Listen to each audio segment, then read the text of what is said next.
A gente não precisa ser bonzinho, a gente precisa ser bom. Como que é? Como que a gente consegue saber esse limite entre ser bom e impor limites também? O que que você acha? Eu acredito que isso é para a vida, né? É uma das primeiras lições que deveríamos aprender. Colocar limite também na bondade. Ó, Nestor, mas como assim? Bondade é um negócio tão dinâmico, pelo menos para mim. Ela fala tanto do que somos e como agimos no todo, que ela precisa ser entendida com limite, porque muitas vezes a gente excede aquilo que a gente pode fazer em nome de uma coisinha que cada vez mais eu fico observando. Ou é pelo amor que leva à dor, ou é pelo amor que leva à omissão. Isso está muito dentro dessa questão da bondade com limites. A gente não precisa ser bonzinho, a gente precisa ser bom. E é esse bom, esse bem que a gente tem aqui dentro, interiormente, que desperta a gente para atuar com essa bondade com limite. E hoje estar aqui para mim é uma grande honra, porque a gente vai falar de uma coisa que é bem desafiadora para a humanidade, né? Ainda existe muitas pessoas que se sacrificam pelo outro e muitas vezes o outro não quer ajuda, ele quer um aliado, né? Para reverberar ainda mais aquilo que ele é e aquilo que ele está sofrendo.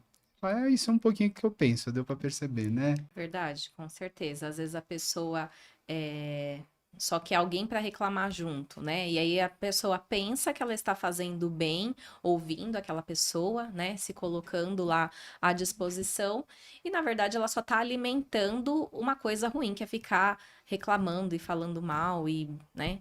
Aquela energia ruim, né? E André, qual que é a diferença entre ser bom e ser bonzinho demais? Aí tem uma grande diferença, né? Porque ser bom é estar presente, ser bom é se preocupar com o outro, ser bom é se preocupar consigo mesmo, ser bom é estar em harmonia com essas entidades, né? Aí o meu amigo Nestor, as entidades metafísicas. E ser bonzinho demais é algo nocivo para nós. Você. O engraçado, né? Que desde pequeno, a primeira palavra que a criança aprende é o não. Talvez como um reflexo de uma autoproteção sempre. E a gente, nessa autoproteção, você se blinda e aí você passa a tentar, ah, não, o meu primeiro. Né? Aí, se não tem aqueles controles, a criança vai ficando egoísta e vai indo por um caminho ruim.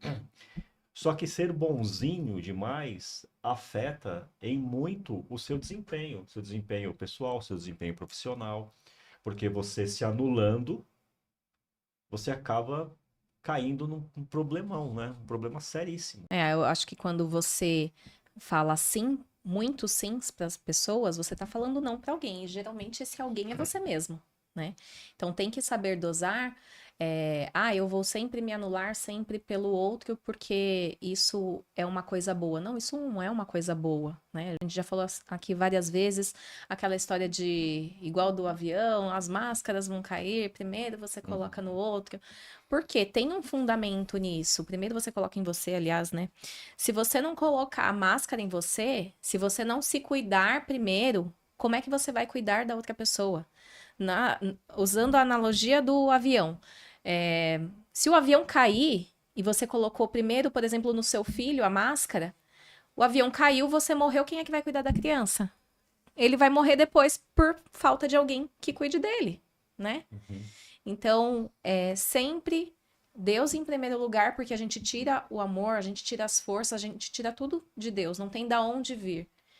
Depois a gente. Em segundo, o próximo, né?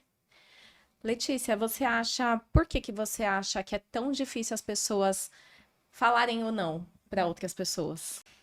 Entra primeiro essa questão de querer dar o seu melhor, eu acho que de você mostrar o seu melhor, e também aquele ponto de querer agradar o outro e não agradar a si mesmo. Eu falo por mim mesma, por muito tempo eu tentei, né, agradar os outros, deixando muitas vezes de lado o que eu queria. Então, acho que depois de descobrir, depois de você ser transformada durante a sua vida, passando por muitas histórias, eu acho que você vai percebendo quantas vezes você foi se anulando, né? Então, é importante nós falarmos o sim para nós mesmos, muitas vezes falando o não para o outro, né? Então, eu acho que entra essa dificuldade, porque o que que o outro vai pensar? Ah, será que o outro ainda vai gostar do que eu falar ou do que eu vou fazer ali com ele? Às vezes vai muito de uma aceitação, né? E aí a gente vai volta no nosso core que a gente trabalha, né? Que é a inteligência emocional.